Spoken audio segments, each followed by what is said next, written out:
Hello, I'm Brian Malow, coming to you live from, with my friend Adam, who I'll introduce in just a sec. We are live from Lindau, Germany, the site of the 74th annual Lindau Nobel Laureate Meeting. And this year it's a chemistry meeting, and there are about 30 Nobel laureates and over 600 young scientists from over 80 countries. Now, this is not one of the current young scientists, but in fact, in the 74 years of this meeting, there have been some 35,000 young scientist attendees that are now part of the Lindau Alumni Network. And Adam Whisnant is an American scientist who's been working in Germany for years, right? Yeah, almost 10 Germany? years. Yeah. Würzburg, Germany, and now in Hanover, Germany. Oh. And we first met in 2017? I think so, yeah. 2018, yes. 2018, so that was a medicine physiology meeting? Yes. And you study viruses? Yes, absolutely. Yes. And we had a great interview in 2018. And since then, he's been a part of the Lindau Alumni Network. And that's why most alumni don't get to attend a second meeting. I mean, one of the jokes of the meeting is unless you win a Nobel Prize. You can only attend one time unless you win a Nobel Prize, then you can come back. But there are some exceptions. So you're a part of this alumni network. And what is it that led to your being here this year? So that's one thing. So Christoph and the Alumni Network, they're very good about sending periodic updates. I like it. It's a fine balance. You know, it's not too frequently that I just delete them automatically, but they provide interesting content. It's good to keep abreast.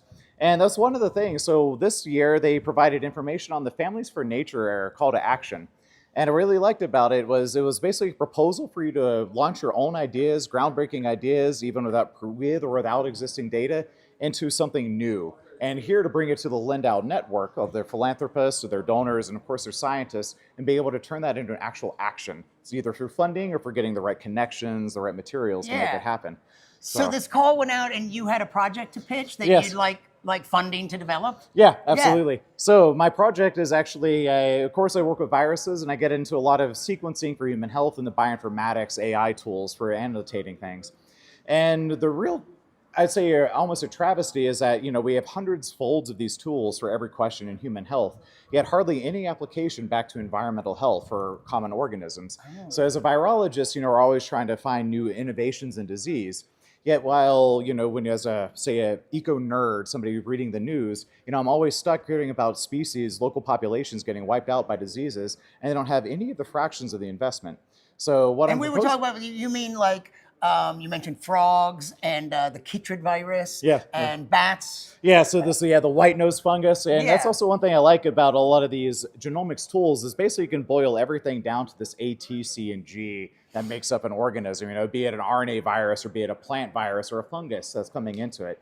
So exactly, we have, it was just a couple of months ago, into May, that we just finally realized the two major types of white nose fungus in bats, whether it's coming from Europe or North America, and how these affect the local bats in those populations.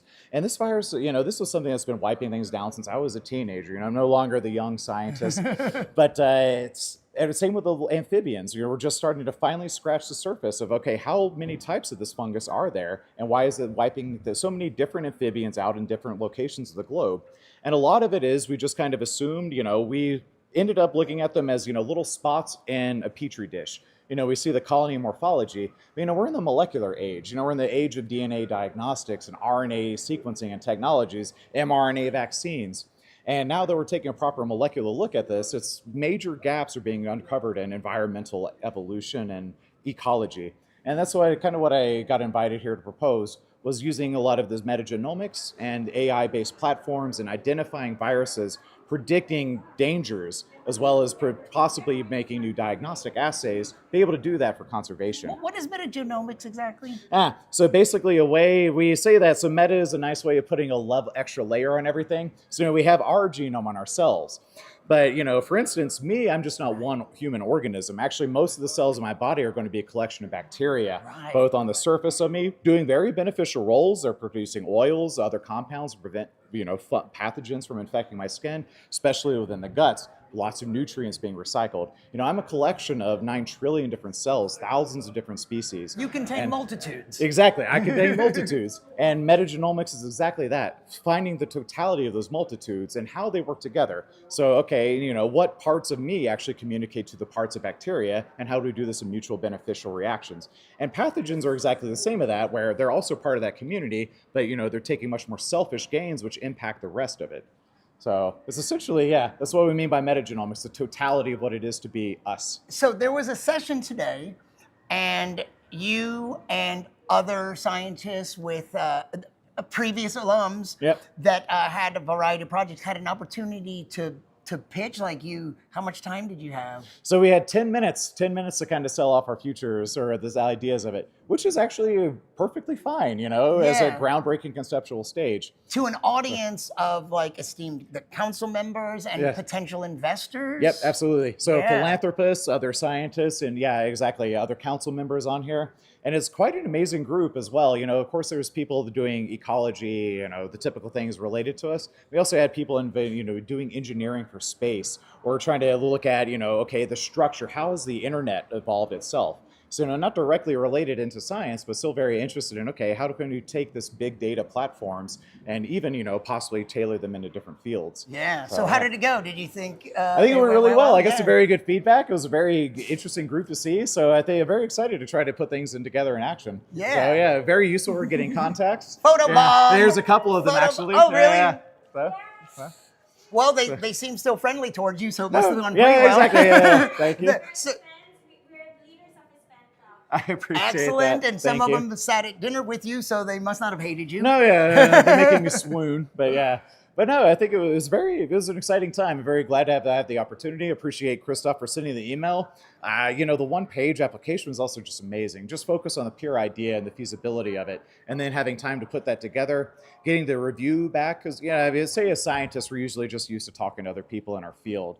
We use a lot of jargon, or we have to convince people that what we're doing is better than what they're doing. But here it's just no, we were sort of free of that. We had to convince people, okay, what are the exciting opportunities of this? And it was great to just focus on the science, so focus again, on the goals. This is some of our audience might be the general public, but a lot of our audience we'd like to think are young scientists who might someday want to apply to come to the Lindau meeting.